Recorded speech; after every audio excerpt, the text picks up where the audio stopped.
Texas Democrats in Sacramento this afternoon breaking quorum to avoid voting on changes to congressional maps in their home state.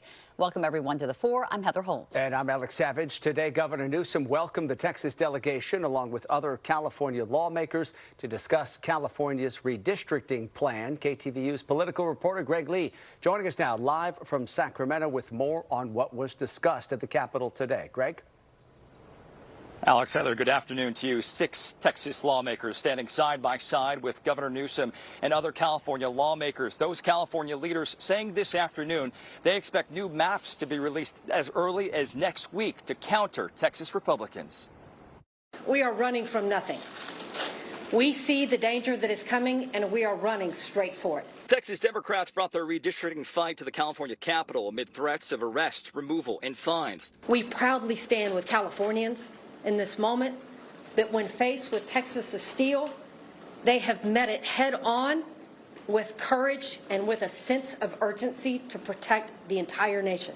Members of the Texas House who left the state rather than vote on a new congressional map to give Republicans a bigger edge met with Governor Newsom, Bay Area Representatives Nancy Pelosi and Zoe Lofgren, as well as lawmakers from the California State Senate and Assembly. In unprecedented time, required an unprecedented approach, an unprecedented leadership to build the kind of consensus that we believe we have. Newsom's leading the charge of blue states countering efforts in Texas by drawing their own maps to try to send more Democrats to the House in the 2026 midterms. State and congressional Democrats have received briefings about map renderings that could go before voters in a November special election. This is self-defense for our democracy. They have hit out at our democracy, and we are here to defend it. Two wrongs don't make a right. The response that we have to be prepared for is not a wrong. It's not a wrong to stand up for the Constitution of the state and for the Constitution of the United States of America in the face of those who would destroy it for their own personal power and profit. California lawmakers need to move quickly ahead of an August 22nd deadline to approve and declare a ballot initiative for what could be a costly special election. This has the potential to be a thermonuclear arms race of campaign funding centered in California. This ain't the recall of 2021, the potential recall against Gavin Newsom. It's bigger and badder than that. Newsom said California will charge ahead only if Texas approves its gerrymandered maps. Facing pressure from President Trump, Governor Greg Abbott threatened to continue calling special sessions until the lawmakers returned. Attorney General Ken Paxton suing to remove the Democratic seats. Not necessarily trying to handcuff them, but get them back to the state of Texas, hold them in contempt, and if they refuse to come, hopefully put them in jail. These Democrats and Newsom say they're not backing down. We are talking about emergency measures to respond to what's happening in Texas, and we will nullify what happens in Texas. We are here because we do know that courage is contagious, and we are here to give hope to others to stand up and be courageous in this moment.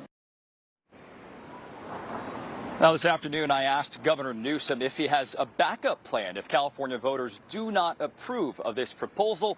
He said he is confident not only Democrats, but independents and Republicans will help these lawmakers send a message to Washington, D.C. and President Trump. Reporting live in Sacramento, Greg Lee, KTVU, Fox 2 News. And Greg, what did the Texas Democrats who are here in Sacramento, what did they say about the threats that are coming from Texas for them to be potentially arrested here? And what do they say about how long they're willing to stay out of their home state? Yeah, they told us as long as it takes, Alex. They say they have heard those threats. Some of them have received death threats, but many of them expressed that they have received support from their constituents calling into their offices, saying they support what they are doing to counter what is being done in the Texas State House by Republicans and Governor Greg Abbott. And they said they will continue to do this work despite those ongoing threats for their arrests and even the expulsion of their seats. And Greg, yesterday we talked about the tight timeline here for California Democrats to get this measure on the November ballot. Does the governor feel confident that he will be able to meet that deadline?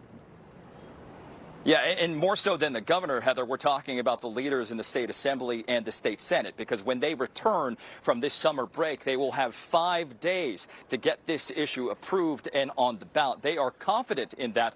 We should also mention that Representative Zoe Lofgren from the South Bay was here today with Nancy Pelosi, and she said that Democrats in Congress from California, that they all support this redistricting plan if it is triggered by Texas continuing to go down this road. So they are saying much support from Washington, D.C., at least Californians in Washington, D.C. Yeah, but certainly Democrats here in California will have to work very quickly to get this on the ballot for November. All right, that is KTVU's political reporter Greg Lee joining us live from Sacramento. Greg, thank you.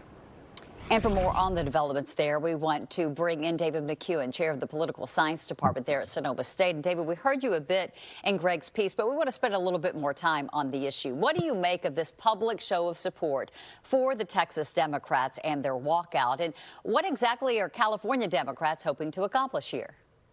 All right, so this places Gavin Newsom front and center in this fight nationally. Similarly, he had the position like this after the Dobbs decision in that summer. Leading Democrats about the politics of reproductive rights. That's an important element.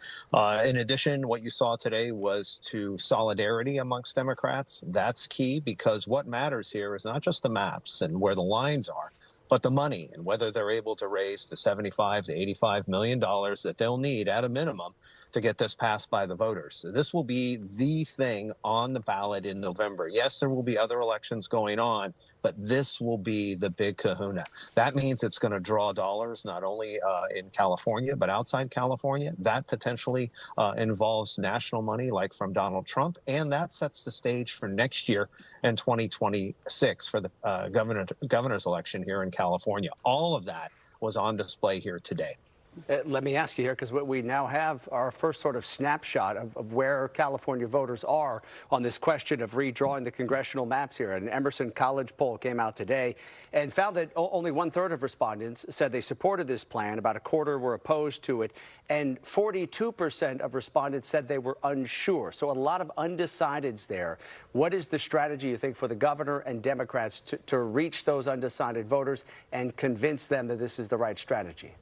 All right, just between the three of us, there's been some insider polling that's gone on that's shown this number in the mid to low 50s. That number, if it's around 54, 55 in terms of pre-election kind of tracking poll, that's not a bad number for the supporters. It's not a great number because most measures fail. So that will also buoy some of the no dollars. But that 42% undecided number that you see there is a really large number. So that gives both sides, if you will, some comfort, which leads to the arms race, which is likely to be beyond California. And you know, we're talking about something that's huge that could be really north of $100 million. Yeah. How do you think, though, that voters are feeling about the idea of, at least in this moment, setting aside the state's independent redistricting commission? I mean, that's what it was created to do. And now here is the governor and other leaders saying, in this instance, we need to bypass that commission.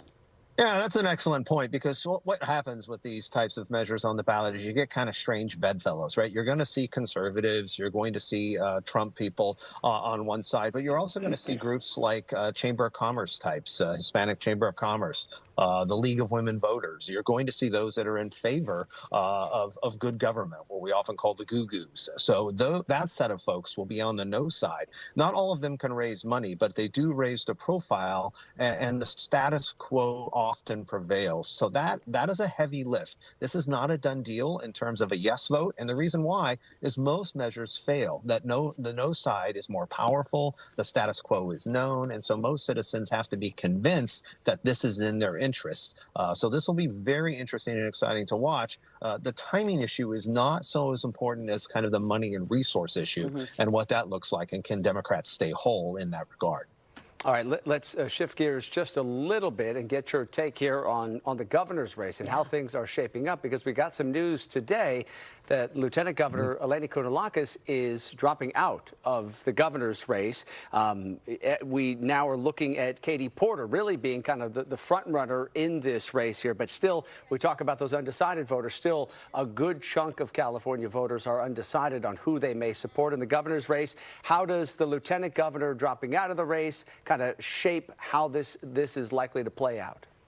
Yeah, Alex, and let's add to the lead in there.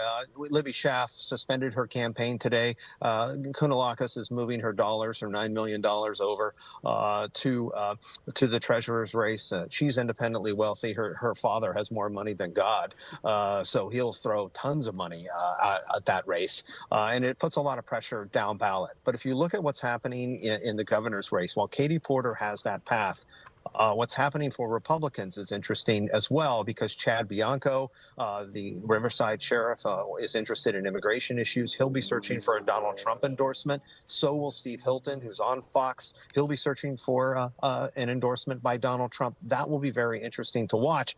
And while Katie Porter may be ahead and you have these folks moving to the left and the right, Rick Caruso, who spent $100 million to lose to Karen Bass for L.A. mayor, could drop $150 million, raise another $100 million. He could spend $250 million running for California's governor because he thinks he has a path there as well. So what's shaping up is an important role for those purple voters, those decline to state voters, maybe not in the primary that's held in June, but certainly in the November gubernatorial election. And that rings back to why what's happening this November in the redistricting fight could really be a pace setter for 2028. And that could help Gavin Newsom or hurt Gavin Newsom. Same thing with Democrats here.